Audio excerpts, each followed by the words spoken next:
Bonjour à tous, je vous retrouve aujourd'hui pour vous parler de la saison de l'automne en médecine traditionnelle chinoise et les conseils qui vont avec. Alors, nous sommes à l'automne qui correspond à l'élément métal, qui correspond aux fonctions du poumon et du gros intestin en médecine traditionnelle chinoise.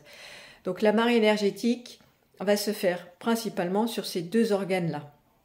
Attention, s'ils sont déjà faibles ou qui présentent une fragilité de base, ça peut réveiller et réactiver certaines problématiques.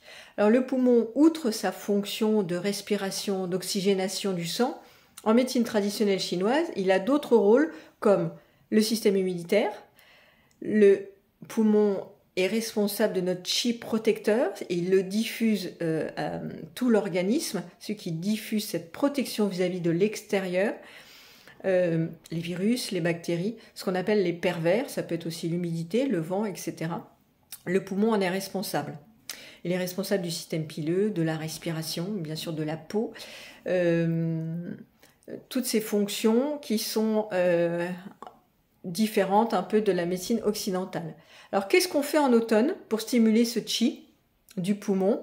On se couche plus tôt, puisque l'été est fini.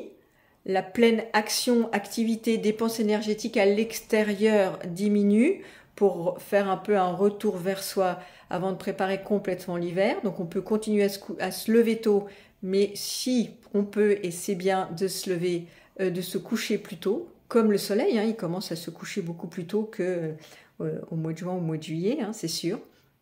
Deuxième chose, le poumon en cuisine et en saveur, il adore la saveur piquante. C'est quoi la saveur piquante qu'on peut utiliser dans toutes ces cuisines? C'est du poivre, de l'ail, clou de girofle, badiane.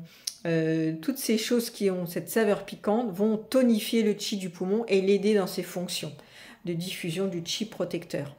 Attention pour ceux qui sont déjà fragilisés, qui ont peut-être déjà sinusite, rhinite, problème d'eczéma, etc.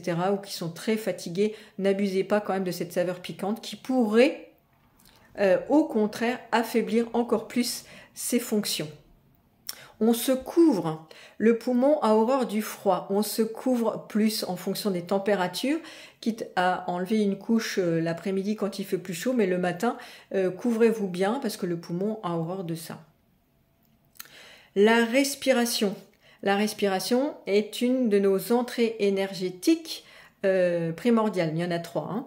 La première, c'est évidemment la respiration. Quand j'inspire, je vais chercher les nutriments dans cet air qui m'entoure. Et quand j'expire, je me débarrasse de mes déchets toxiques.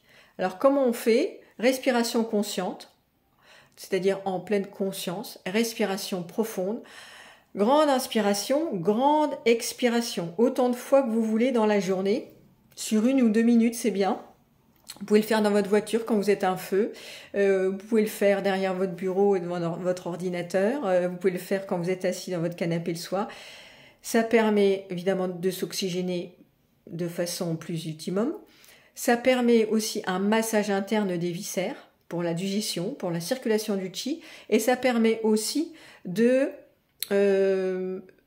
d'apaiser l'esprit, de calmer l'esprit. C'est une espèce de soupape de sécurité.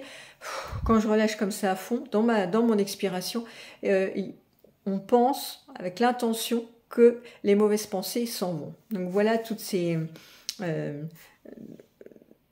fonctions supplémentaires dans la respiration qui pourraient vous aider à tonifier votre poumon. Et bien sûr la marche, ça c'est valable à toute saison, mais la marche, pensez-y, même s'il fait un peu froid, même s'il commence à faire nuit tôt, même si vous êtes fatigué, marchez au moins 30 minutes par jour, donc soit 2 fois 15 minutes, soit 1 à 2 fois 30 minutes si vous pouvez, pour stimuler cette énergie, ce chi qui circule dans nos méridiens. Alors, excellent automne et puis à très très vite sur cette chaîne.